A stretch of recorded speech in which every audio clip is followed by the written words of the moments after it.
যখনই ভাবলাম বাবা সাদিয়ার মাকে নিয়ে পালিয়ে গেছেন, তখনই মনে মনে বললাম, হালায় কামটা করলো কি। রাত তখন 9টা। তখনই বাবা দেখি বাসায় আসছেন, আর সাথে ঘুমটা পড়া একজন মহিলা। বাবা এসেই বললেন, জয়, তোমার আম্মুকে সালাম করো। এই যে সকালে বলছিলাম না তোমার জন্য জান্নাত আনতে যাচ্ছি, এই নাও তোমার আম্মু।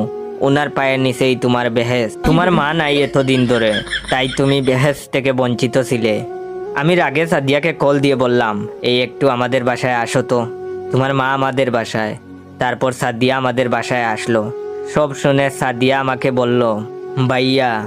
আমিও কোনো উপায় না পেয়ে সাদিয়াকে বললাম, আপু ওয়েট, গল্পটা শেষ করার আগে আমার অরিজিনাল টিকটক অ্যাকাউন্ট বাইসা বনফায়ার আর ইউজার নেম ইয়োর জয় অ্যাকাউন্টটাকে ফলো দিয়ে রাখেন।